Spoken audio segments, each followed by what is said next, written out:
Hello friends, कैसे हो आप सभी। आपके भाई एग्ज़ाम को लेके जितने भी डाउट हैं, जैसे कि मर्सी चांस वालों के एग्ज़ाम होंगे या नहीं होंगे, सेकंड और फोर्थ सेमेस्टर के जो स्टूडेंट हैं उनके एग्ज़ाम होंगे या नहीं होंगे, उसके अलावा जो पास आउट स्टूडेंट हैं अगर उनकी री है उनके एग्ज़ाम होंगे या नहीं होंगे, उसके अलावा मर्सी चांस वाले भी हैं, जितने भी आपके डाउट हैं वो इस वीडियो के अंदर क्लियर होने वाले हैं। बस कंडीशन क्या है, आपको वीडियो को लास्ट तक देखना है और चैनल के ऊपर नए हो तो चैनल को सब्सक्राइब कर लेना है, बेल आइकन प्रेस कर लेना है ताकि जो भी मैं वीडियो लेके आऊँ उसकी नोटिफिकेशन आप लोगों को मिल जाए। उसके अलावा भाई इस चैनल के ऊपर अपन ने बीएससी का कंप्लीट सिलेबस करवाने की सीरीज स्टार्ट कर रखी है, तो आप लोग प्लेलिस्ट में जाके चेक कर सकते हैं। तो पहली बात भाई, ये नोटिस 100% और ओरिजिनल नोटिस है भाई। ये नोटिस 100% ओरिजिनल है। अपन ने ट्विटर अकाउंट पे जाके चेक किया था, वो वीडियो मैंने अपलोड कर दी है, तो आप लोग वीडियोस में जाके चेक कर सकते हो। उसके बाद भाई इस नोटिस के अंदर जो पॉइंट है वो आप लोगों को मैं बताने वाला हूँ। तो पहला point, the exam will be conducted in blended mode. अब ब्लेंडेड का मतलब क्या होता है भाई, इसके अंदर दोनों मोड आ जाते हैं, ऑनलाइन और ऑफलाइन। अगर आप ऑनलाइन एग्ज़ाम देना चाहते हैं तो ऑनलाइन दे सकते हैं, ऑफलाइन देना चाहते हैं तो ऑफलाइन दे सकते हैं। Second point, the examination of UG courses will be start from 10th September and the examination of PG courses will also start from 10th September। यानी कि जितने भी यूजी और पीजी कोर्सेज हैं उनके एग्ज़ाम 10 सितंबर से स्टार्ट हो जाएंगे। उसके बाद third point, one of the most important point है, इसके अंदर लिखा हुआ है the university will conduct exam of all UG/PG terminal semester year comma reappear student of even semester/year except LLB, BA LLB and BBA LLB। यानी कि university conduct करवाएगी final year के एग्ज़ाम, उसके अलावा जितने भी रीअपियर के स्टूडेंट हैं, आई रिपीट, जितने भी रीअपियर के स्टूडेंट हैं, चाहे वो सेकंड सेम के हो, चाहे वो फोर्थ सेम के हो, चाहे वो 6th सेम के हो, तो जितने भी रीअपियर के स्टूडेंट हैं उनके एग्ज़ाम होंगे। तो भाई आप लोगों के मन में डाउट होगा कि मैं पास आउट हूँ और मेरे इस सेमेस्टर के अंदर री है, तो क्या मेरे एग्ज़ाम होंगे? तो मैं आप लोगों को बता देता हूँ, आपके एग्ज़ाम होंगे। उसके अलावा जो मर्सी चांस वाले स्टूडेंट हैं उनके भी एग्ज़ाम होंगे, ठीक है। तो रीअपियर के जितने भी स्टूडेंट हैं, केवल इन कोर्सेज को छोड़कर बाकी सभी के क्या होंगे, एग्ज़ाम होंगे। उसके बाद फोर्थ पॉइंट के अंदर बता रखा है the practical examination etcetera will be got conducted internally by all the concerned chairperson, director, principal through online mode. यानी कि जो आप लोगों के प्रैक्टिकल एग्जामिनेशन है वो ऑनलाइन होंगे भाई, ठीक है। कैसे होंगे? ऑनलाइन। वर्चुअल प्रेजेंटेशन भी हो सकती है और वाइवा भी हो सकता है, ठीक है। वर्चुअल प्रेजेंटेशन मतलब कि आप लोगों को कोई टॉपिक दे देंगे और आप लोगों को टॉपिक समझाना होगा। उसके अलावा आप लोगों से प्रैक्टिकल से रिलेटेड वाइवा भी पूछ सकते हैं। उसके बाद फिफ्थ पॉइंट है the roll number of students will be uploaded on the university website. University के वेबसाइट के ऊपर आप लोगों के रोल नंबर अपलोड कर दिए जाएंगे। The concern student will be able to download the same after getting no objection certificate from the department institute college DD।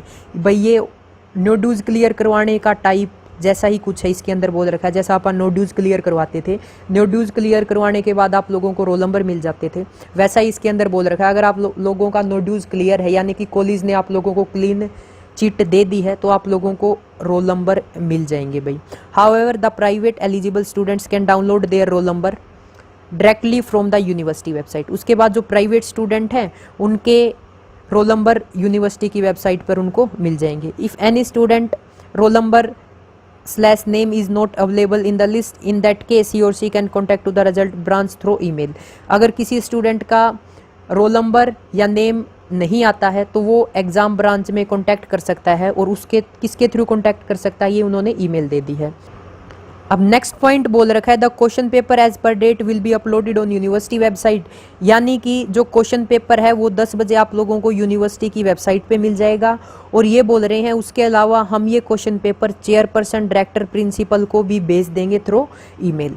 उसके बाद नेक्स्ट पॉइंट में बता रखा है जो प्राइवेट स्टूडेंट है, private student will download there question paper from the university website eight 10 AM on the day of examination. यानी कि अगर जो प्राइवेट के स्टूडेंट हैं, जिनको आप डिस्टेंस के भी बोलते हैं, या जो घर बैठ के पढ़ाई कर रहे हैं, वो अपना पेपर 10 बजे कहाँ से डाउनलोड कर सकते हैं? यूनिवर्सिटी की वेबसाइट से डाउनलोड कर सकते हैं। उसके अलावा उस क्वेश्चन पेपर को सोल्व करने के बाद आप लोगों को क्या करना है, उसकी पीडीएफ बना लेनी है और उस पीडीएफ को आप लोगों को जो नोडल सेंटर्स हैं उनके ऊपर सेंड कर देना है, ठीक है। और जो आप लोगों को क्वेश्चन पेपर सोल्व करना है वो A4 साइज की जो सीट होती है भाई, उसके ऊपर सोल्व करना है। उसके बाद आप लोगों को उसकी पीडीएफ बनानी है और पीडीएफ बनाने के बाद नोडल सेंटर पर क्या कर देना है, सेंड कर देना है वाया ईमेल। उसके बाद जो लिस्ट ऑफ नोडल सेंटर है भाई, वो KU के अपनी साइट के ऊपर क्या कर देगी, अपलोड कर देगी। उसके बाद नेक्स्ट पॉइंट है 7th, the candidate will required to attempt 50% paper by choosing any question. However, the student shall ensure that he or she has attempted answer carrying 50% of maximum marks. The time allotted will be 3 hours for the including time of downloading of question paper to emailing to the answer book to the concerned chairperson direct. इसके अंदर ये बोल रखा है भाई, आप लोगों को 50% ही पेपर क्या करना है, अटेम्प्ट करना है। अब मान के चलो आप लोगों का पेपर है 100 मार्क्स का, तो इसके अंदर से आप लोगों को सिर्फ 50 मार्क्स का पेपर अटेम्प्ट करना है। अगर आप लोगों का 70 मार्क्स का पेपर है तो केवल आप लोगों को 35 मार्क्स का अटेम्प्ट करना है। इसके लिए आप लोगों को 3 घंटे दिए जाएंगे। अब ये 3 घंटे क्या होंगे, ध्यान से सुनना। आप लोगों को 3 घंटे के अंदर यूनिवर्सिटी की वेबसाइट से पेपर डाउनलोड भी करना है, उसको सोल्व भी करना है, फिर स्कैन करके उसको वापस से यूनिवर्सिटी की वेबसाइट के ऊपर या आप लोगों को जो ईमेल प्रोवाइड करवाई जाएगी उसके ऊपर सेंड करना है। ये आप लोगों को 3 घंटे के अंदर करना है, ठीक है। आप उसकी पीडीएफ बना के यूनिवर्सिटी की साइट के ऊपर या आप लोगों को जो ईमेल दिया जाएगा उसके ऊपर क्या करना होगा, अपलोड करना होगा। उसके बाद भाई 8th क्वेश्चन है, the candidate will download /note down the question paper and will solve the question paper from there remote location on A4 size of his. भाई इसके अंदर ये बता रखा है कि आप लोगों को जो अपना सॉल्यूशन है, जो आप एग्ज़ाम सोल्व करोगे, वो A4 साइज़ के ऊपर करना है। A4 साइज़ की जो सीट है इसके आप दोनों साइड लिख सकते हो। उसके अलावा इसके अंदर ये भी बता रखा है कि आप लोग मैक्सिमम 20 A4 साइज सीट ही क्या कर सकते हो, यूज कर सकते हो। अगर इससे ज़्यादा यूज़ करोगे तो ज़्यादा वाली सीट क्या होगी, मान्य नहीं होगी। केवल आप लोगों को 20 A4 साइज ही क्या करनी है, 20 A4 साइज सीट ही यूज करनी है, ठीक है। 20 से ज़्यादा यूज नहीं कर सकते। उसके बाद भाई आप लोगों को क्या करना है, A4 साइज का जो फर्स्ट पेज होगा उसके ऊपर ये चीज़ें मेंशन करनी है, ठीक है। क्या करनी है, ये चीज़ें मेंशन करनी है। और उसके बाद आप लोगों को क्या करना है, इनको फिल भी करना है, ठीक है। ये कहाँ काम करना आप लोगों को, जो A4 साइज आप लोगों की फर्स्ट A4 साइज सीट होगी उसके ऊपर। The candidate will write the above information and roll number, paper code and paper number. ये बता दिया भाई, जो मोटी मोटी चीज़ें हैं आप लोगों को फिल करनी है A4 साइज सीट के ऊपर फ्रंट में। 9th क्वेश्चन है, in case of any student does not have mobile phone और facing network problem etcetera, in that case she can seek help of his or her parents, department, institute, college regarding of question paper as well as deposit of hard answer की। उसके बाद ये point भी important है। पहली बात भाई मैं पेपर के हिसाब से बता रहा हूँ, आप लोगों को 50% पेपर क्या करना है, अटेम्प्ट करना है, ठीक है।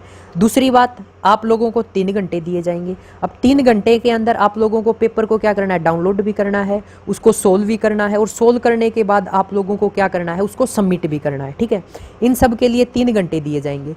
अगर आप लोग इस क्वेश्चन पेपर को जो आपने सोल्व किया है A4 साइज सीट के ऊपर, उसकी हार्ड कॉपी कॉलेज या किसी यूनिवर्सिटी में जो आपके नज़दीक है उसके अंदर जमा करवाना चाहते हो तो वो आपको फ्रीडम दी गई है, वहाँ भी आप लोग क्या कर सकते हो, जमा करवा सकते हो, ठीक है।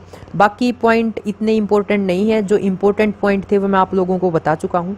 अगर फिर भी आप लोगों को कोई दिक्कत आती है भाई, मेरा व्हाट्सएप नंबर डिस्क्रिप्शन में है, वहाँ से कांटेक्ट कर सकते हो। उसके अलावा इंस्टाग्राम आईडी भी है। तो इस नोटिस की मोटी मोटी बात की जाए तो फाइनल ईयर वालों के एग्ज़ाम होंगे, उसके बाद रीअपियर के भी एग्ज़ाम होंगे। चाहे आप पास आउट स्टूडेंट हो, आपका मर्सी चांस हो, आपकी इंटरमीडिएट में री हो, आपकी फाइनल में री हो, तो री के जितने भी स्टूडेंट हैं उनके एग्ज़ाम होंगे। उसके अलावा आप लोगों को एग्ज़ाम है जो वो यूनिवर्सिटी की साइट पे मिलेगा या आप लोगों को आप लोगों का जो जीमेल है उसके ऊपर आ जाएगा, ठीक है। आपको क्या करना है, 3 घंटे दिए जाएंगे। 3 घंटे के अंदर पेपर को सोल्व करना है। पेपर को सोल्व करके सबमिट भी करना है, ठीक है। अब इसके लिए दो ऑप्शन दे दिए, चाहे तो आप जिस ईमेल से आप लोगों के पास क्वेश्चन पेपर आया था उसी के ऊपर सबमिट कर दो अपना पेपर, या आप लोग अगर किसी कॉलेज या यूनिवर्सिटी के नज़दीक हो तो आप लोग वहाँ पर भी जाके क्या कर सकते हो, उसकी हार्ड कॉपी सॉल्यूशन की जमा करवा सकते हो। उसके बाद पेपर आपको 50% ही अटेम्प्ट करना है, ठीक है। तो ये मोटे मोटे तौर पर जानकारी थी, और आपके जो एग्ज़ाम है वो 10 सितंबर से स्टार्ट हो जाएंगे। तो फ्रेंड्स अपनी तैयारी कंटिन्यू कर लो। मोटे मोटे तौर पर भैया आप लोगों को ये पता होना चाहिए कि जो क्वेश्चन है वो कौन से पेज पे है, ठीक है। याद करने की ज़रूरत नहीं है, जस्ट आपको ये पता होना चाहिए ये जो क्वेश्चन है कौन से चैप्टर से है। ये आप लोगों के लिए बहुत ज़्यादा हेल्पफुल रहने वाला है। तो थैंक्स फॉर वॉचिंग।